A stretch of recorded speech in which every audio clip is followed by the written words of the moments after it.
الحمد لله رب العالمين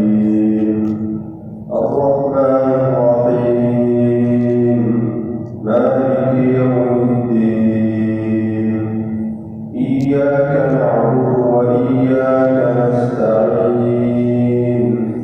اهدنا الصراط المستقيم صراط الذين أنعمت عليهم غير المغضوب عليهم ولا الضالين عبس وتولى أن جاءه الأعمى وما يدريك لعله يزكى أو يذكر فتنفعه الذكرى أما من استغنى فأنت له تصدى وما عليك ألا يزكى وأما من جاءك يسعى وهو يخشى فأنت عنه تلهى كلا إنها تذكرة فمن شاء ذكره في صحف مكرمة مرفوعة مطهرة بأيدي سفرة كرام بررة قتل الإنسان ما أكفره من أي شيء خلقه من نطفة خلقه فقدره ثم السبيل يسره ثم أماته فأقبره ثم إذا شاء أنشره كلا لما يقض ما أمره فلينظر الإنسان إلى طعامه أنا صببنا الماء صبا ثم شققنا الأرض شقا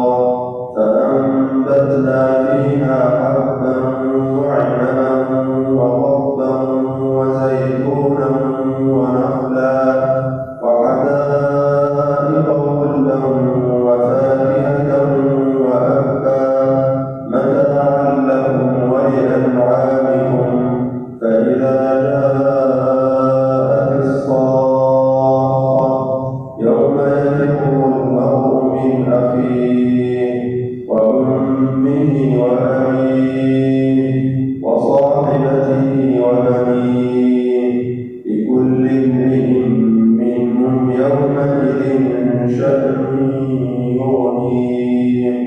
وجوه يومئذ مسفرة ضاحكة مستبشرة ووجوه يومئذ عليها غبرة ترهقها قترة أولئك هم الكفرة الفجرة الحمد لله رب العالمين الرحمن الرحيم مالك يوم الدين إياك نعبد وإياك نستعين اهدنا الصراط المستقيم صراط الذين أنعمت عليهم غير المغضوب عليهم ولا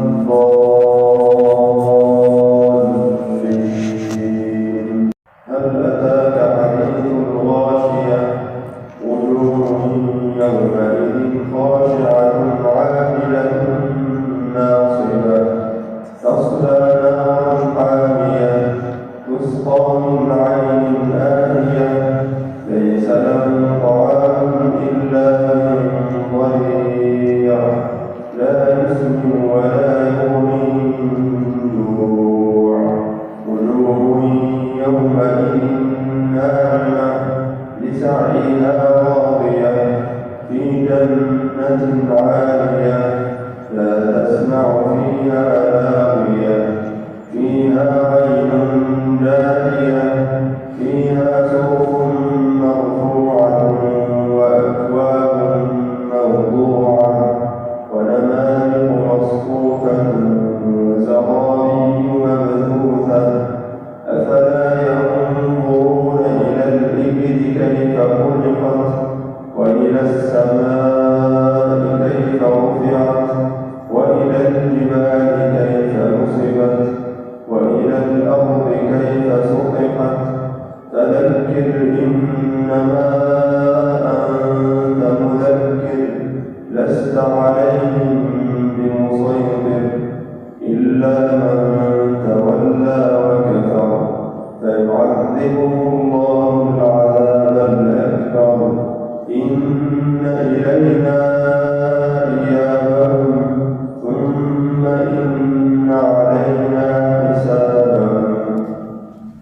Thanks for watching. Don't forget to like, comment, share and subscribe to Al Wahid channel.